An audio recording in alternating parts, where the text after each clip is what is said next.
Ahojte, dnes si ukážeme, ako správne použiť obnovujúci peeling od Mary Kay Time Wise Repair. Je to obnovujúci peeling, ktorý je 10-minútový a fantasticky vám vyhladí pleť. Má neskutočne liftingový, protivráskový účinok, ale vám aj krásne vyhladí pleť, vyrovná pory, odstráni zrohovatenú vrstvu pokožky, také tie vrchné nečistoty, ktoré sú v pokožke, také tie odumreté bunky, neskutočne ju vypne a doslova omladí, osvieži. Toto je peeling, ktorý je 10-minútový, takže je dôležité vybrať si čas, kedy si ho budete aplikovať. Ja ho napríklad rada používam, keď som v sprche, že si ho dám a kým pôsobí ten peeling 10 minút, tak ja sa sprchujem a potom ho spláchnem dolu. Ale teraz vám ukážem, ako ho správne použiť. Jedna dôležitá vec, určite ho treba použiť po vyčistení pleti. Ideálne večer, môžete aj ráno, ale nechoďte potom na slniečko. Takže ideálne použiť ho večer, je to 10 minútovka. Takže najskôr si umiete pleť čistiacou penou. Táto je z rady Repair alebo nejakým iným čistiacím krémom, gelikom, ktorý vám odporúča vaša poradkyňa, aby pory boli otvorené a pripravené na to, aby prijali čo najviac výživných látok z tejto masky. Ideme na obnovujúci peeling. Je vhodný pre zrelšiu pleť alebo aj pre pleť, ktorá sa lieči po akné a neznesie peeling ako taký, peelingové častice. Zoberiem si a nanesiem si nejaké 2-3 stlačenia. Je to taký peeling bez peelingu. Pozrite sa, takúto má konzistenciu. A nanesiem ho rovnomerne na pleť z ľahučka. Pozrite, on sa rozotiera úplne ako taký krém kože krásne. A ešte na čelo. Všimnite si, že dávam pozor na to, aby som to nenaniesla do očného okolia. Takže sem vôbec. Očné okolie nie je len toto pod okom, toto celé je očné okolie. Takže tu to musím vynechať. Nanesiem.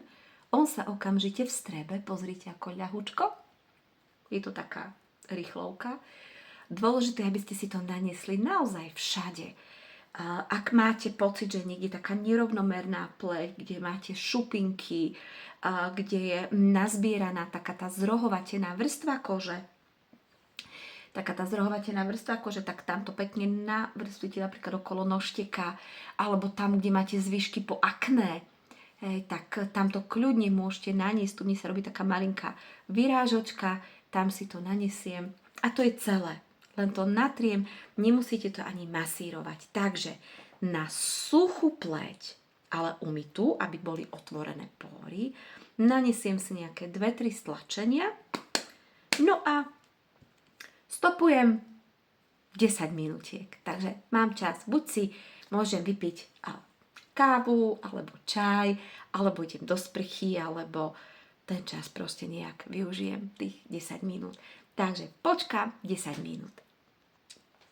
Po 10 minútach je peeling takmer vsiaknutý do pleti. Vsiakol sa. A čo robil 10 minút? Nie je tu žiadny peeling. Je to taký peeling bez peelingu, veľmi príjemný, jemnúčky. Ja mám z neho ešte také trošku hebké prsty, tie brúška prstov. Pretože tam pôsobia AHA kyselinky, ktoré krásne a tak nemechanicky pôsobia na tú zrohovatenú vrstvu kože, všade, kde sme to natreli. A oni dokážu rozpúšťať tie suché bunky, také tie mŕtve, neživé bunky, aj tie nečistoty, ktoré v nich sú. To sú proste odumreté bunky, ktoré musíme z pleti odstraňovať a týmto peelingom to urýchlime. Takže tie AHA kyselinky rozpúšťajú väzby medzi tými suchými bunkami, urýchlia ten proces a teraz to krásne zmijem z pleti dolu vodou, dám pozor na oči a utriem do sucha. Tak idem na to. Tak, ja som si peeling spláchla dolu vodou, utriem z ľahučka do sucha, pleť mám hebunku a pripravenú, na aplikáciu krému.